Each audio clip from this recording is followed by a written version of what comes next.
दोस्तों, क्या आपको पता है कि इंडिया में डीवी और मेंटेनेंस के केस 70% से भी ज्यादा सालों साल तक कोर्ट में लटके रहते हैं, क्योंकि कोर्ट को कभी पता ही नहीं चल पाता कि हस्बैंड की इनकम कितनी है और वाइफ के पास क्या क्या रिसोर्सेस उपलब्ध है। वजह, हस्बैंड कहता है कि मेरे पास रोजगार नहीं है और वाइफ कहती है मुझे कोई भी पैसा नहीं मिल रहा है। लेकिन एक हिस्टोरिक केस ने इस पूरे खेल को बदल दिया। सुप्रीम कोर्ट ने एक केस पर ऐसा जजमेंट दिया जिसने उस केस को हिस्टोरिक बना दिया। चाहे आप हस्बैंड हैं, चाहे आप वाइफ हैं,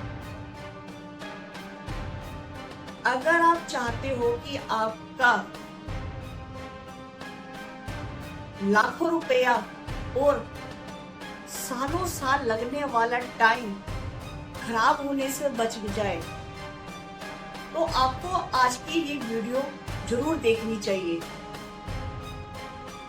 क्योंकि आज हम एक ऐसे हिस्टोरिक केस के ऊपर चर्चा करेंगे जिसने इस पूरे के पूरे हस्बैंड वाइफ के इस ड्रामे को ही खत्म कर दिया। नमस्कार दोस्तों, मैं हूं एडवोकेट भावना राणा और आज मैं एक ऐसे ही हिस्टोरिक केस को लेकर आपके सामने आई हूं। और आपको पता है उस हिस्टोरिक केस का नाम क्या है? हमने उस केस की चर्चा अपनी शॉर्ट वीडियोस में भी कई बार की है, रजनीश वर्सेस नेहा। तो आज हम इसी केस को बारीकी से समझेंगे। चलिए हम शुरुआत करते हैं इस केस की बारीकियों को समझने के लिए। सबसे पहले हम समझते हैं इस केस में क्या था। रजनीश और नेहा की शादी हुई, लेकिन बाद में उनके बीच में डिस्प्यूट्स हो गए। अब पत्नी ने डोमेस्टिक वायलेंस एक्ट के तहत उस पर केस फाइल किया और मेंटेनेंस मांगा। हस्बैंड ने कहा कि मेरी इनकम बहुत कम है, लेकिन पत्नी ने कहा कि नहीं, इसकी इनकम बहुत अच्छी है। हाई कोर्ट ने भी हस्बैंड को मेंटेनेंस देने का ऑर्डर दिया, लेकिन ये मैटर यहां तक ही खत्म नहीं हुआ।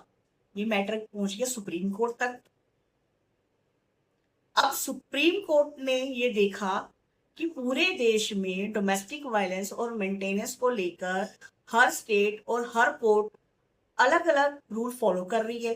कहीं ये केस 5 साल से ज्यादा चल रहे हैं, तो कहीं कहीं तो हस्बैंड दो जगह मेंटेनेंस दे रहा है। तो जस्टिस इंदु मल्होत्रा जी और जस्टिस आर सुभाष रेड्डी जी की बेंच ने डिसाइड किया कि अब पूरे देश में यूनिफॉर्म रूल्स बनाए जाएंगे। और इस जजमेंट में सुप्रीम कोर्ट ने 4 ऐसे नियम बनाए जो कि हर डीवी और मेंटेनेंस केस के बेस है।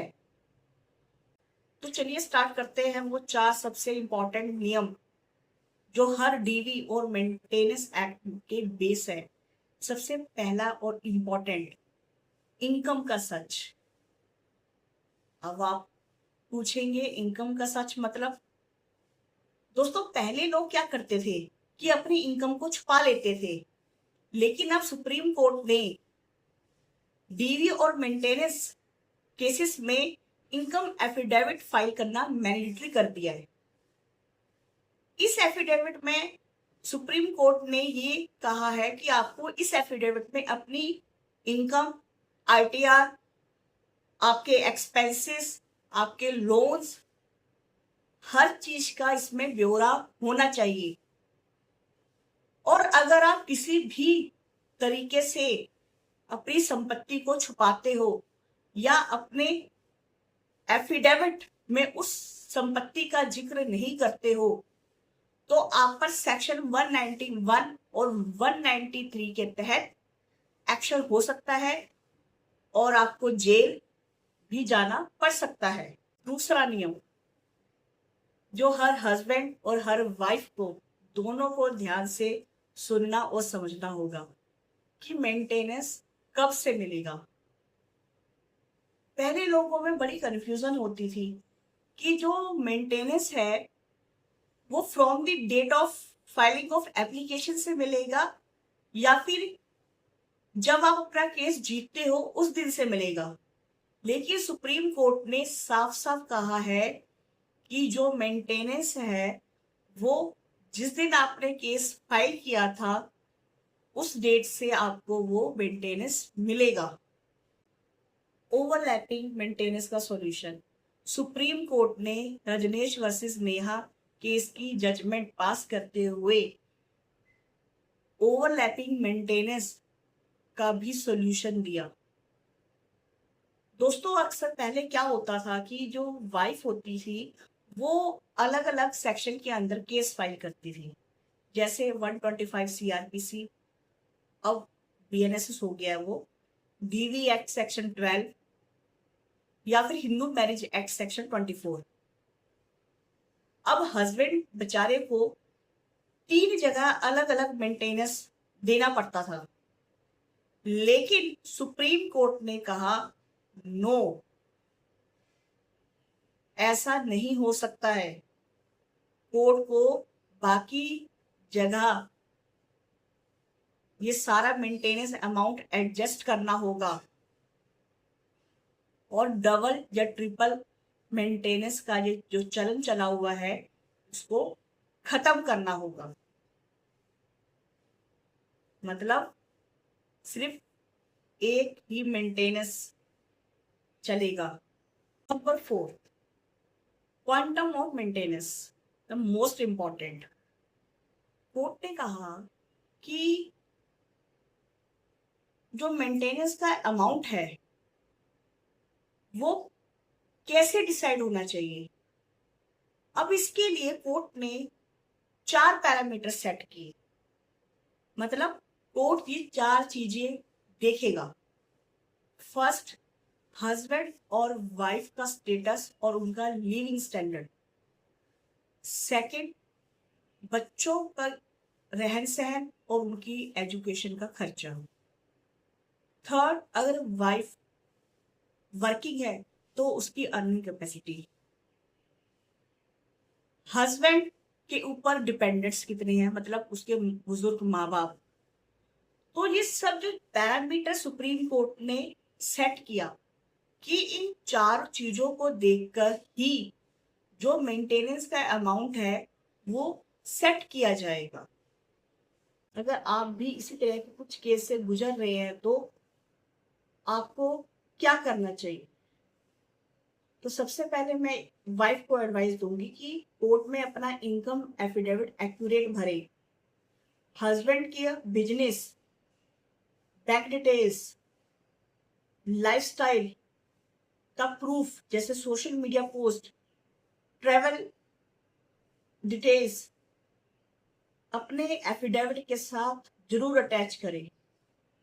इससे आपका मेंटेनेंस डिसाइड होने में आपको सपोर्ट करेगा।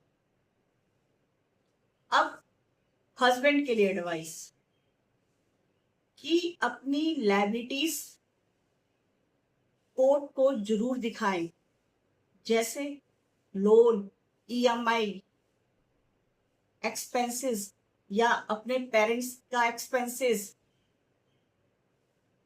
आपको कुछ भी कोर्ट से छिपाना नहीं है। अगर आप कुछ भी कोर्ट से छिपाते हो तो मेंटेनेंस का बोझ आप पर ही पड़ेगा। तो दोस्तों, रजनेश वर्सेस नेहा का ये जजमेंट डीवी एक्ट और मेंटेनेंस के केस में एक बहुत ही बड़ा गेम चेंजर है। अगर आपको ये लगता है कि ये वीडियो किसी के काम आ सकती है तो इसे आगे ज़्यादा से ज़्यादा जरूर शेयर करें, क्योंकि लीगल अवेयरनेस ही आपका सबसे बड़ा बचाव है। और ऐसी ही एक्यूरेट और अपडेटेड लीगल जानकारी के लिए हमारे चैनल को सब्सक्राइब करना ना भूलें। जय हिंद।